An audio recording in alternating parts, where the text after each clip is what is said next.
I'm Ryan, and since I started doing this show, I've received a lot of requests for game reviews. But the game in my collection for which I have easily received the most requests is definitely City of Chaos. Alright? This is an adventure game. It's paragraph driven. It has a huge emphasis on plot. It was published in 1996 by Monocle Games. It's the only game that they've published. It plays from 1 to 6. It solos beautifully, and the playtime is very large, at least several hours, and we'll talk about that. It was designed by Martin Oliver and Colin Thornton, and in a first for GO, I noticed that Martin Oliver is active in the Board Game Geek forums. So I sent him a message, and he was kind enough to do an email interview. And you can find that at the link here, or in the hot link that should be in the video's information. Now, that interview is pretty interesting. It gives some insight into what went into making the game and a possible future for it, so be sure to check that out. The game you're most likely to hear compared to City of Chaos is Tales of the Arabian Nights. This is interesting because according to my recent interview with Martin Oliver, he had never heard of Tales of the Arabian Nights until the recent Z-Man reprint.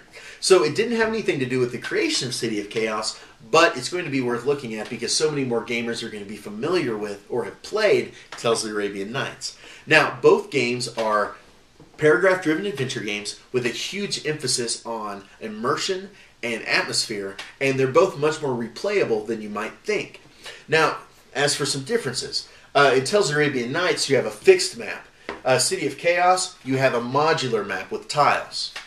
In Tales of the Arabian Nights, it's kind of complicated, but in the main game, you're mostly going to be concentrating on traveling around and trying to build up a set of skills. And these skills will help you to have better or deeper encounters with the different characters and events in the game.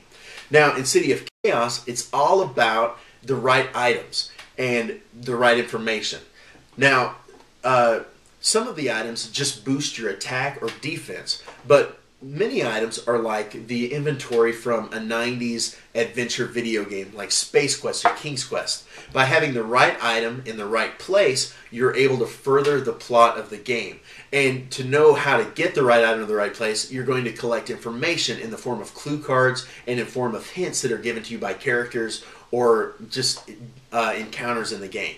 Now, that's kind of the main difference between these two games. In Tales of the Arabian Nights, you're just trying to get the right group of victory points for yourself. And so it's a lot of unrelated adventures that all just kind of add up to bettering your character. In City of Chaos, it's all about trying to discover the mystery of what is causing the chaos in the city. And to do that, you continue to just follow this plot line. And there are actually 3 different plots in the game, so there's 3 different ways to solve the problem.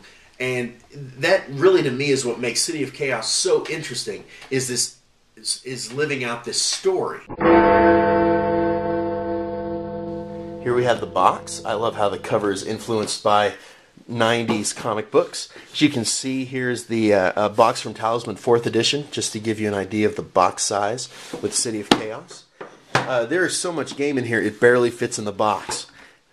Here are the rules. It has some cool illustrations. There are some problems with the rules, and we'll talk about that. There has been some errata released. I printed my copy out from the file on Board Game Geek. You're going to need that to be able to play this game, and there have also been some posts about different aspects of the rules by the designer on Board Game Geek.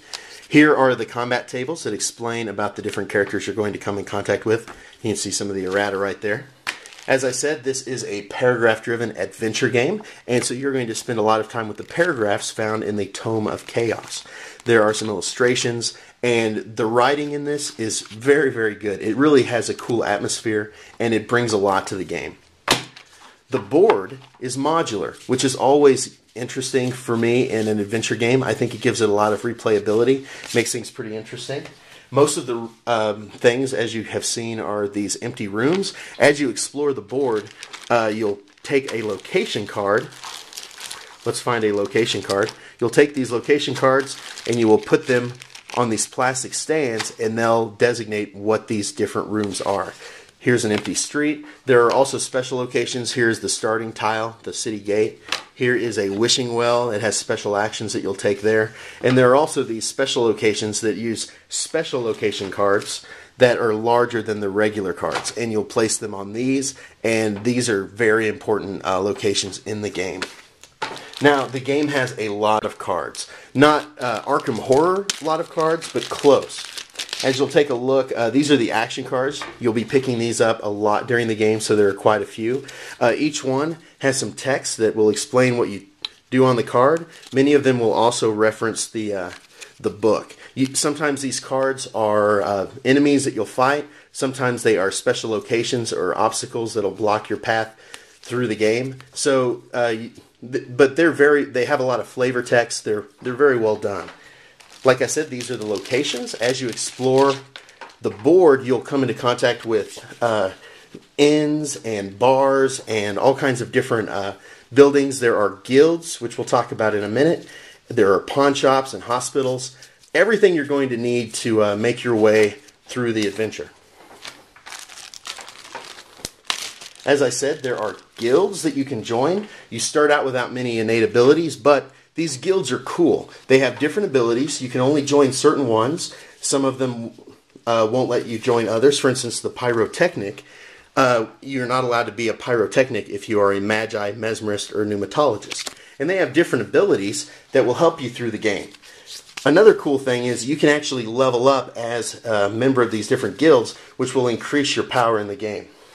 Here are the special locations. They have some cool illustrations, and these will be placed throughout the board as you explore it. There are there are cards with different magic spells you can collect. Most of these are multiple use, but not all of them. Here are the combat cards. Combat in the game is a little different. You use these cards to demonstrate your attack and your defense ability, as will the villains. And we'll show you how that works in a demonstration. Here are some special dice. Most of these are replacements. I don't know what happened to the originals. I bought my game used.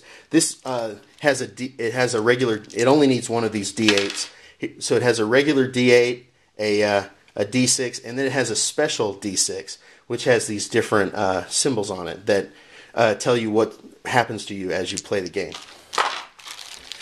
One very cool thing that comes with the game are these 6 miniatures. I haven't painted them yet. They are very nice. There's the swordsman. He's a duelist. There's the pugilist fighter guy. There's the somatologist. He can heal people. He's like a doctor. Thief, pneumatologist. He uses hot air. And then the pyrotechnic with a backpack full of explosives. I like those a lot. Like I said, you'll use these little plastic stands. I like them. I like these plastic stands because they don't really tear up the cards. They pinch them, and then you're able to set them flat on the playing board. And we'll show you what that looks like. As you explore the game, you will be picking up these clue cards, which give you hints toward how you can beat the game and beat the chaos. Then there are special cards which you can collect. They have backs like this.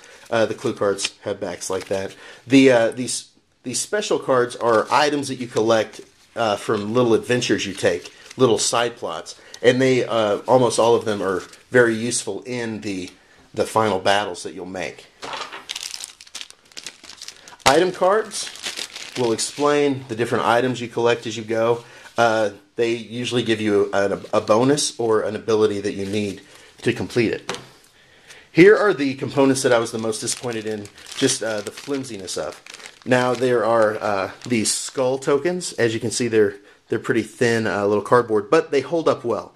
I haven't had any problems with them. They just don't look as good as the rest of things in the game, but I do like the illustration. When you do something in the game like attack an innocent person, you can earn these skulls, which have different effects as you play. The currency in the game, they are groats, and these coins, there are denominations of 1 and 5, and money is very hard to get in the game, and this is how it is represented by one of these smaller tokens.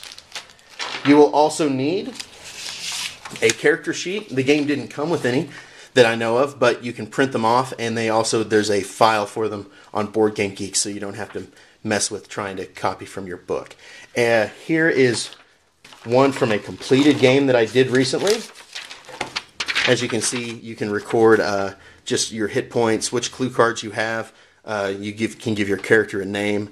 Down here, you can record just whatever information you need. It's very helpful if you will write down some of the paragraph numbers that you have experienced to help you find your way through the game.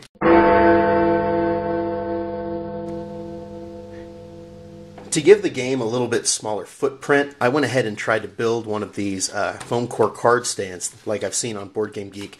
I wasn't exactly happy with how it turned out. It doesn't really fit in the box, so I didn't make instructions for other people, but I was happy with just how it turned out for me.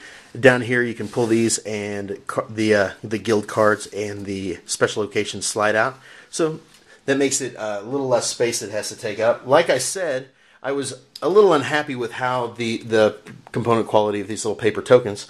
So I went on eBay and I found these metal coins. They're actually beads, Tibetan beads that I ordered. They were pretty cheap and the shipping was cheap, so I think these will work not only well with this game but with a variety of games that I have. So, and instead of the skulls, I got little skulls at a party supply store. So I'll be using those with quite a few games that need hit point counters and things like that.